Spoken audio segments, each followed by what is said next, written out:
నమస్తే అండి, welcome to my channel Lakshmi Ramana recipes. ఈరోజు కాంబినేషన్ అయితే సూపర్ టేస్టీగా ఉంటుందండి. ఈరోజు అయితే నేను కాంబినేషన్ ఫుడ్లో ఏం ప్రిపేర్ చేశానంటే మంచి రుచికరమైన చాలా ఈజీగా టేస్టీగా ఉండే ఎగ్ కర్రీ. అందులోకి రైస్ వచ్చేసి నేను ఈరోజు మెంతాకుతో పలావ్ రైస్ చేశానండి. ఈ విధంగా మెంతాకుతో పలావ్ రైస్ చేసుకొని ఇలా ఎగ్ కర్రీ చేసుకొని పెరుగు చట్నీతో తింటే చాలా బాగుంటుందండి. మామూలుగా లంచ్ బాక్స్ కూడా చాలా ఈజీగా టేస్టీగా ఈ కాంబినేషన్ ఫుడ్ని ప్రిపేర్ చేసేసుకోవచ్చండి. సూపర్ టేస్టీగా ఉంటుందండి, చాలా ఈజీగా ప్రిపేర్ చేసేసుకోవచ్చు. కాబట్టి ఎలా తయారు చేసుకోవాలో చూసేద్దామండి. ముందుగా మెంతాకు పలావ్ని ప్రిపేర్ చేసేసుకుందాము. స్టవ్ వెలిగించుకొని కుక్కర్ పెట్టేశానండి. ఇందులో 1 టేబుల్ స్పూన్ నెయ్యి, అలాగే 1 టేబుల్ స్పూన్ నూనె వేసాను. వేడెక్కిన తర్వాత ఒక 2 లవంగాలు, 1 ఇలాచి, కొద్దిగా బిర్యానీ ఆకు, తర్వాత కొద్దిగా దాల్చిన చెక్క, తర్వాత కొంచెం స్టార్ని తుంచి వేసేసానండి. ఇప్పుడు వేగిన తర్వాత ఒక పెద్ద ఉల్లిపాయ, అలాగే ఒక 3 పచ్చిమిరపకాయలని సన్నగా పొడవుగా కట్ చేసి వేసేసుకొని ఇప్పుడు ఈ ఉల్లిపాయ ముక్కల్ని, పచ్చిమిర్చి ముక్కల్ని ఒక 2 నిమిషాలు మీడియం ఫ్లేమ్లో కలుపుకుంటూ ఫ్రై చేసేసుకోవాలి. అవి వేగిన తర్వాత కొద్దిగా పచ్చికరివేపాకు కూడా వేసేసుకొని, అలాగే ఒక గుప్పెడంతా మెంతాకులండి శుభ్రంగా కడిగేసేసుకొని, మెంతాకుని డైరెక్ట్గా వేయకుండా కొంచెం చాక్తో కట్ చేసి వేసేసుకోవాలి. అలాగే ఒక గుప్పెడంతా పుదీనా ఆకులు కూడా సన్నగా చాప్ చేసి వేసేసుకొని, ఈ మెంతాకు పుదీనా వేసిన తర్వాత ఇంకొక 2 నిమిషాలు ఫ్రై చేసేసుకోవాలి. ఎందుకంటే మెంతాకు కొద్దిగా చేదుగా ఉంటుంది కాబట్టి ఒక 2 నిమిషాలు ఫ్రై చేసేసుకోవాలి. కొంచెం వేగితే మనకు టేస్ట్ అనేది బాగుంటుంది. ఇప్పుడు వేగిన తర్వాత ఇందులో 1 టీ స్పూన్ అల్లం వెల్లుల్లి పేస్ట్ వేసేసుకొని, కొద్దిగా నీళ్లు వేసుకొని, అలాగే ఒక 1/2 టీ స్పూన్ ధనియాల పొడి కూడా వేసేసుకోవాలండి. ఇప్పుడు ఈ అల్లం వెల్లుల్లి పేస్ట్ వేసిన తర్వాత ఇంకొక 2 నిమిషాలు పచ్చివాసన పోయే వరకు మీడియం ఫ్లేమ్లో ఇలా కలుపుకుంటూ ఫ్రై చేసేసుకోవాలి. అల్లం వెల్లుల్లి పేస్ట్లోని కొద్దిగా నేను దాల్చిన చెక్క, లవంగం వేసి మిక్సీ పట్టేసుకుంటానండి. ఇప్పుడు ఇదంతా వేగిపోయింది. ఇక్కడ నేను ఒక గ్లాస్ అండి, మీడియం సైజ్ గ్లాసు నార్మల్ రైసే అనమాట, ఒక అరగంట ముందు కడిగి నానబెట్టి పెట్టేశాను. ఇంకా నీళ్లు వంపేసేసుకొని ఇప్పుడు ఈ బియ్యాన్ని ఈ మసాలాల్లో కొద్దిగా ఫ్రై చేసేసుకోవాలండి. కొంచెం రైస్ అనేది పొడి పొడిగా చాలా టేస్టీగా వస్తుందన్నమాట. ఈ మసాలాతో పాటు ఈ రైస్ను కూడా ఫ్రై చేసేసుకుంటే, అలాగే కొద్దిగా కొత్తిమీరను కూడా చాప్ చేసి వేసేసుకోవాలి. ఇప్పుడు ఈ బియ్యం వేసిన తర్వాత ఇంకొక 2 నిమిషాలు మీడియం ఫ్లేమ్లో ఇలా కలుపుకుంటూ ఫ్రై చేసేసుకోవాలండి. అంటే బియ్యం కొంచెం నానితే మనకు రైస్ అనేది పర్ఫెక్ట్గా పొడి పొడిగా వస్తుంది. ఇక్కడైతే నేను నార్మల్ రైస్ని యూజ్ చేశాను. మీరు కావాలంటే బాస్మతి రైస్ కూడా వేసేసుకోవచ్చు. చూడండి, ఈ సైజ్ గ్లాస్తో నేను 1 గ్లాస్ రైస్ తీసుకున్నాను. 2 గ్లాసులు ఇంకొద్దిగా నీళ్లు వేసానండి. ఇప్పుడు రుచికి సరిపడా రాళ్ళుప్పు వేసేసుకోవాలి. ఇదంతా కూడా ఒకసారి బాగా కలిపేసేసుకోవాలి. ఇక్కడైతే నేను ఈ రైస్ని కుక్కర్లో ప్రిపేర్ చేస్తున్నానండి. త్వరగా అయిపోతుంది, పర్ఫెక్ట్గా కూడా వస్తుంది. ఇప్పుడు కుక్కర్కి మూత పెట్టేసుకొని మీడియం ఫ్లేమ్లో ఒక 2 విజిల్స్ వస్తే సరిపోతుందండి. ఎందుకంటే రైస్ అనేది బాగా ఒక అరగంట నానింది కాబట్టి సరిపోతుంది.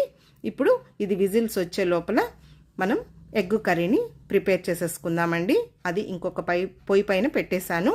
ఇప్పుడు స్టవ్ వెలిగించుకొని మట్టి పాత్ర పెట్టేశానండి. ఇందులో ఒక 3 టేబుల్ స్పూన్ల నూనె వేశాను. నూనె వేడెక్కిన తర్వాత ఒక 1/2 టీ స్పూన్ ఆవాలు, 1/2 టీ స్పూన్ మినపప్పు, 1/2 టీ స్పూన్ జీలకర్ర వేశాను. వేగిన తర్వాత ఒక పెద్ద ఉల్లిపాయ చిన్న ముక్కలుగా కట్ చేసేసుకోవాలి. అలాగే ఒక 2 పచ్చిమిరపకాయలు కూడా చిన్న ముక్కలుగా కట్ చేసి వేసేసుకొని, కొద్దిగా కరివేపాకు కూడా వేసేసుకొని, ఇంకా ఈ ఉల్లిపాయ ముక్కల్ని, పచ్చిమిర్చి ముక్కల్ని ఒక 2 నిమిషాలు మీడియం ఫ్లేమ్లో ఫ్రై చేసుకున్న తర్వాత ఒక పెద్ద టమాటోని కొద్దిగా చిన్న చిన్న ముక్కలుగా వేసేసుకొని, ఈ టమాటో వేసిన తర్వాత ఇంకొక 2 నిమిషాలు ఫ్రై చేసేసుకోవాలండి. అంటే టమాటోలు మనకు కొద్దిగా మగ్గాలి. కావాలంటే మనం టమాటోని మిక్సీ పట్టి కూడా వేసేసుకోవచ్చు. ఇప్పుడు ఇది వేగిన తర్వాత ఇందులో 1 టీ స్పూన్ అల్లం వెల్లుల్లి పేస్ట్ వేసేసుకొని, కొద్దిగా నీళ్లు వేసేసుకొని, ఎందుకంటే మాడకుండా. ఇప్పుడు ఈ అల్లం వెల్లుల్లి పేస్ట్ వేసిన తర్వాత ఇంకొక 2 నిమిషాలు ఇదంతా కూడా ఫ్రై చేసుకున్నామంటే మనకు మంచి గ్రేవీ లాగా వస్తుంది.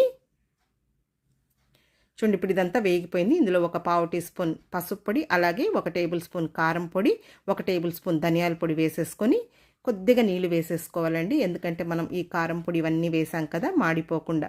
ఇప్పుడు ఇదంతా కూడా మళ్ళీ ఇంకొక నిమిషం బాగా కొంచెం గ్రేవీ లాగా వచ్చే వరకు మనం ఫ్రై చేసేసుకోవాలి. చూడండి, మనకు ఏమి పెద్దగా మసాలాలు వేయకున్నా కూడా మంచి గ్రేవీ లాగా మనకు రెడీ అయిపోయింది. ఇప్పుడు ఇందులో నేను ముందుగానే ఒక 6 ఎగ్స్ని ఉడికించి చాక్తో లైట్గా ఒక 2-3 చోట్ల ఘాట్లు పెట్టానండి.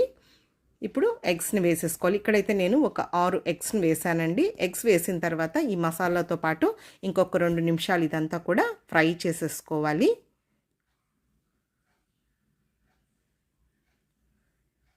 మనము ఘాట్లు పెట్టుకుంటే ఆ మసాలా అంతా ఎగ్లోకి వెళ్ళి కొంచెం ఎగ్ అనేది టేస్టీగా ఉంటుందండి. చూడండి ఇప్పుడు ఇదంతా మనకు బాగా వేగిపోయింది. ఇప్పుడు ఇందులో ఒక అర టీ స్పూన్ కచ్చా పచ్చాగా దంచుకున్న మిరియాల పొడి వేసేసుకొని అలాగే రుచికి సరిపడే రాళ్ళుప్పు కూడా వేసేసుకోవాలండి.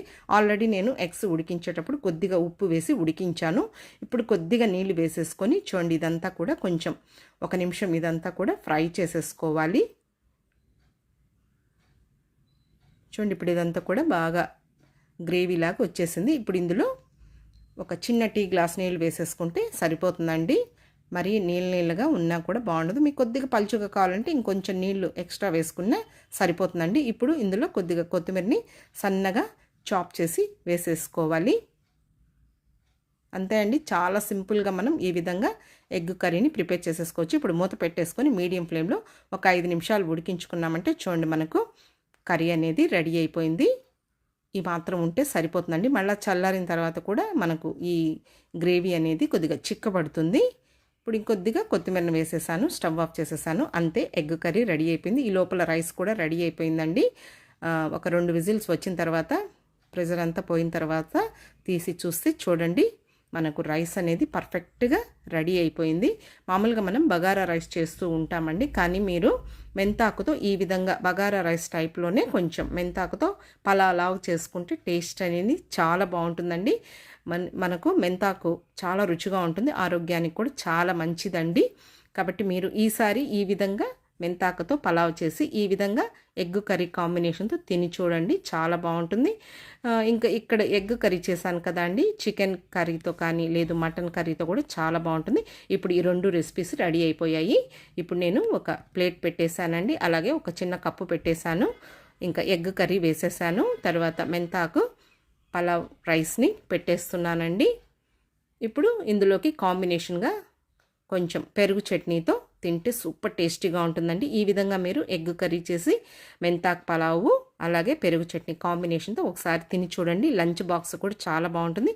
ఈ వీడియో మీకు నచ్చితే లైక్ చేయండి, షేర్ చేయండి. కొత్తగా చూస్తున్న వారు ఛానల్ని తప్పకుండా సబ్స్క్రైబ్ చేసుకోండి. ఇంకొక మంచి వీడియోతో మళ్ళీ కలుద్దాం. నమస్తే అండి.